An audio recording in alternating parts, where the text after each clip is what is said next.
और गौ कसकर समझ के इनको अधिकार मिला हुआ है कि गोली मार दें आम को। ये अधिकार गवर्नमेंट दी है, मोदी सरकार ने दी है, तो क्यों दी है? नमस्कार, मैं रुमान हाशमी और आप देख रहे हैं लाइव तक। देश में मॉब लिंचिंग रुकने का नाम नहीं ले रहा है। गौ रक्षा दल की गुंडागर्दी रुकने का नाम नहीं ले रही है। 23 अगस्त की रात गौ रक्षा दल के लोगों ने एक छात्र आर्यन मिश्रा की गोली मारकर हत्या कर दी। इन्होंने छात्र को गौ तस्कर समझकर मार डाला। हरियाणा के फरीदाबाद में 12वीं कक्षा के छात्र आर्यन मिश्रा 23 अगस्त को अपने 4 दोस्तों के साथ स्नैक्स खाने के बाद घर लौट रहे। इस दौरान गौ रक्षक के एक दल ने आर्यन मिश्रा डस्टर एसयूवी में सवार थे, उनके ड्राइवर को दिल्ली आगरा राष्ट्रीय राजमार्ग पर गाड़ी रोकने के लिए कहा, एक सुनसान जगह पर इलाके में। उसके बाद ड्राइवर घबरा गया और गाड़ी को लेकर के तेज भगाने लगा। तस्करों के बारे में एक सूचना मिली थी, गुप्त सूचना गौ तस्करों को, जिसके बाद उन्होंने गाड़ी का पीछा करना शुरू किया। ड्राइवर के गाड़ी ना रोकने पर इस तथाकथित गौ रक्षकों ने उनका पीछा किया, जो करीब 50 किलोमीटर तक चला। गौर करें, इन 50 किलोमीटर तक कहीं भी पुलिस मौजूद नहीं थी जो इन्हें रोक सके। इस तरह से गाड़ी का पीछा करने के बाद इन गुंडों ने मिश्रा की गोली मारकर हत्या कर दी। और गौ कसकर समझ के इनको अधिकार मिला हुआ है कि गोली मार दें आम को। ये अधिकार गवर्नमेंट दी है, मोदी सरकार ने दी है, तो क्यों दी है? तो जो आरोपी है 5 गिरफ्तार किए हैं। हाँ जी। आपका बेटा आर्यन उनमें से किसी को जानता था? नहीं, किसी नहीं जानता जी। किसी को नहीं जानता? नहीं, हम पंडित हैं, हमें कोई मतलब ही नहीं, ना कोई हमारा झगड़ा लड़ाई।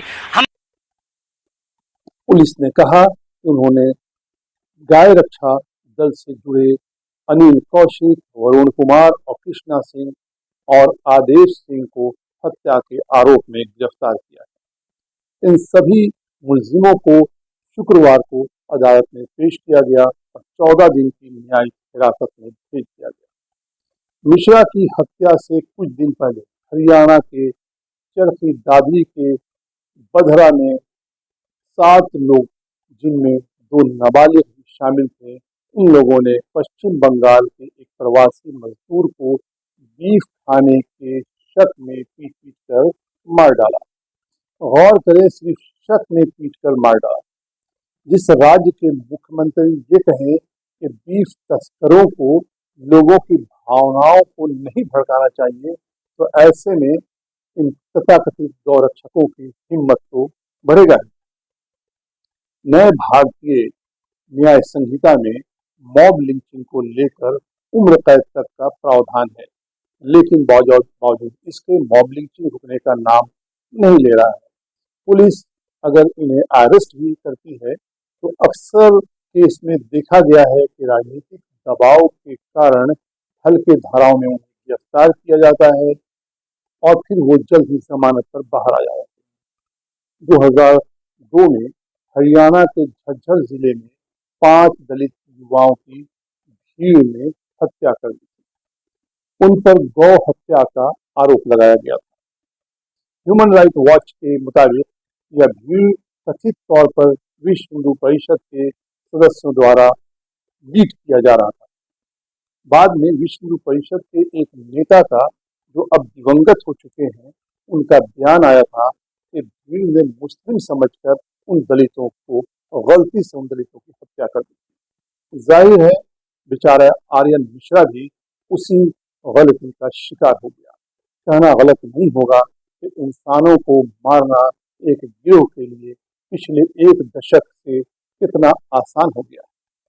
वो ये जानते हैं कि इसके लिए कोई उम्र कैद और फांसी तो उन्हें होगी नहीं।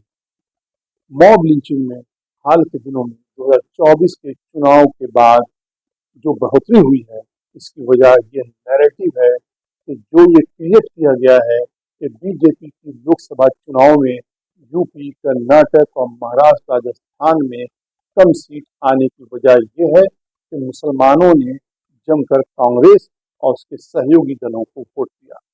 बसपा सुप्रीमो मायावती ने यूपी में उनकी पार्टी के हार का ठिकरा मुसलमानों के ही सर पर दे मारा था। देखा जाए तो लिंचिंग में बढ़ोतरी का कारण सिर्फ चुनाव परिणाम नहीं, बल्कि यह एक गहरी बीमारी है जो समाज के एक वर्ग में अंदर तक फैल गया है। हम एक ऐसे समाज में वापस आ गए हैं जहां कानून के बजाय भीड़ के गुस्से से शासन होता है, जो हमारी धार्मिक भावनाओं का अपमान करने वालों या जिनके बारे में अफवाह होती है कि फला शख्स ने उन्होंने कोई अपराध किया है तो उनके खिलाफ होती है। ये घटनाएं नए भारत में आए दिन देखा जा रहा है।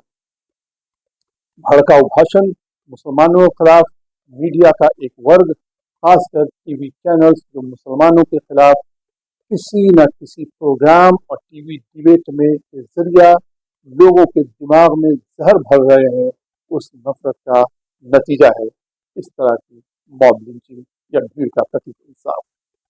हद यह है कि भीड़ अब उम्र तक का लिहाज नहीं करती।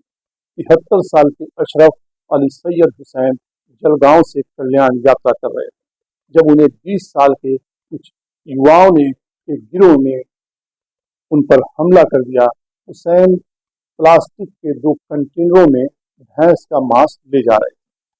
यह जानने पर युवकों ने उन पर यह हमला किया और यहाँ तक कि उन्हें चलती ट्रेन से बाहर फेंकने की भी धमकी दी। हालांकि महाराष्ट्र में गाय और बैल के मांस का सेवन प्रतिबंधित है, लेकिन भैंस का मांस अभी भी कानूनी तौर पर उसकी इजाजत है। ऐसा ही कानून दिल्ली सहित देश के ज्यादातर राज्यों में है। वीडियो वायरल होने के बाद आरोपियों को गिरफ्तार कर लिया गया, लेकिन बाद में उन्हें जमानत पर रिहा कर दिया गया। लेकिन एक मजिस्ट्रेट ने इनकी जमानत रद्द कर दी। हमले के वीडियो सोशल मीडिया पर वायरल हो गया था, तो पुलिस ने आरोपियों पर केवल जमानती धाराओं में मामला दर्ज किया था। उत्तर प्रदेश के हापुड़ में हुई एक मॉब लिंचिंग की घटना में जिला कोर्ट ने 10 अभियुक्तों को दोषी ठहराया और उन्हें उम्र कैद की सजा सुनाई।